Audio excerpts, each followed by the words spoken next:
Okay, so if you're wanting to go to school for computer science or anything to do with programming, have you considered different ways of getting part-time jobs to pay your way through? Let's take a look at some of the options. Okay, so you could easily go to somewhere like McDonald's, Walmart, Best Buy, or here's the option that I advocate for. You could take and you can always program. And I'm not meaning like go do software development. I'm talking about web development.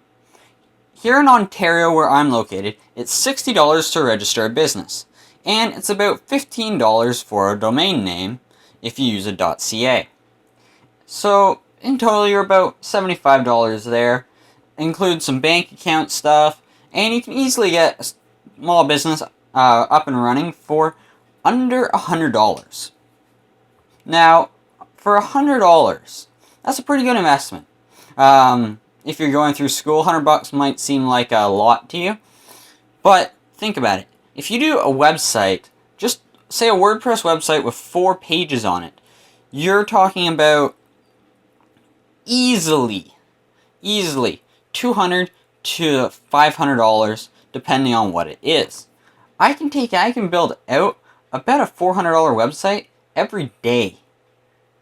Well, that's provided I work full time.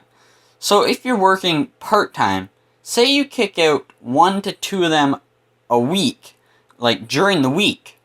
So put in 16 hours during the week on top of your schooling, and then take on the weekend and work 8-hour days.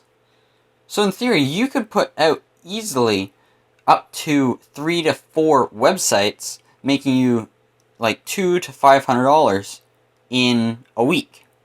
That's pretty good money. So say you only put out 3. That's $600 minimum. $600 goes a long way towards rent, food, cell bill, any other bills, and paying off those student loans. So, well, it's very easy to get into, and it's not something that is particularly hard to learn. It is something that I think you should learn while you're in high school and kind of start and get a feel for it while you're in high school instead of working at McDonald's, simply because it comes down to the pay being better. And in the technology field, it's not nice to say, but everything is about money and return on investment for companies, which you're most likely going to be working for.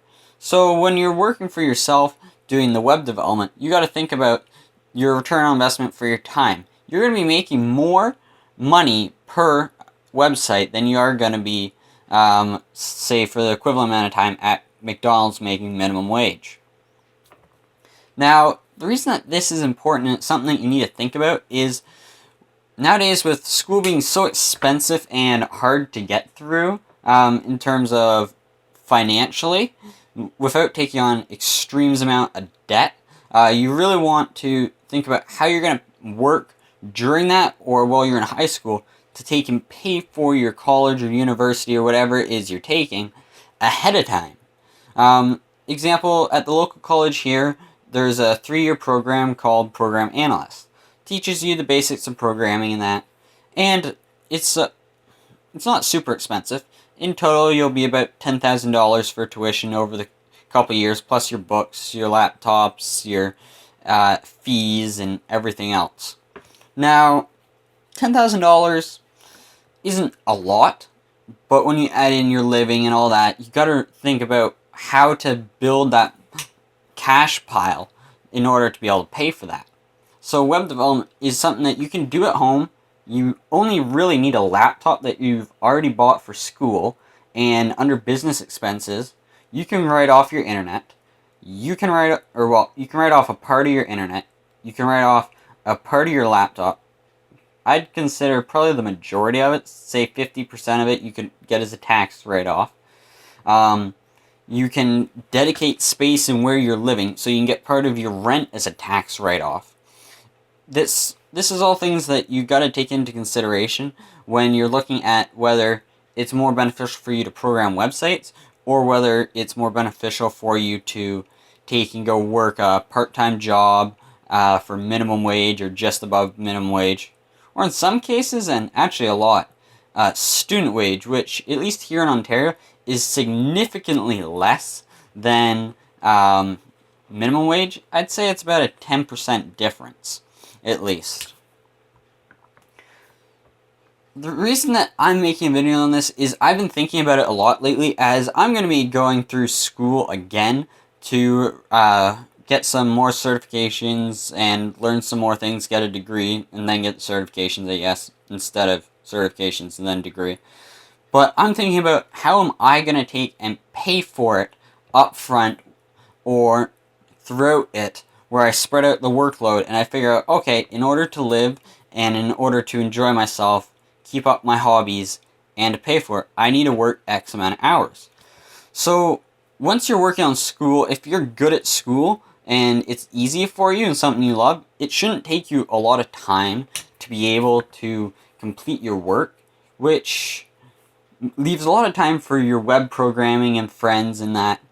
The way that I did it before, and I'm going to do it again, is take and during the week I make 1 to 2 websites along with get all my schoolwork done, and then on Friday night after 5 o'clock, that's my time. On Saturday night after 5 o'clock, that's my time. But everything before that on those days is work. On Saturday, you don't want to get up and have to work, you want a day off. Well, guess what? You're in school, you need a way to pay for it, so it's really good for you to take and pay for it that way by making websites and working. And then Sunday is just a half work day, half recovery day. So you're still making a few $100s a week, at least $500+, which is enough to live off and still be able to stash some money away. That way you can take and put at least a lump sum down for school after you're done. Now, you might be able to have the advantageous of living at home with your parents. So if you have that, sure, you don't get the tax write-offs that I mentioned, but you do get the not having to pay bills, so you'll be able to save up more so you can pay your way through school.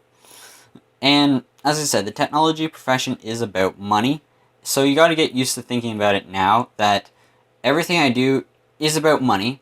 Whether you like it or not, you got to consider that. But I'll have a different video on that coming out in the near future. So I hope you guys enjoyed. If you did, let me know if you're considering making websites going through school or just starting it up as a side business for some spare spending cash. Anyways, leave a like on the video if you liked it. Subscribe for more videos like this, technology reviews, and I'll see you in the next one. Take a unboxing of the HD 518s and see what comes inside.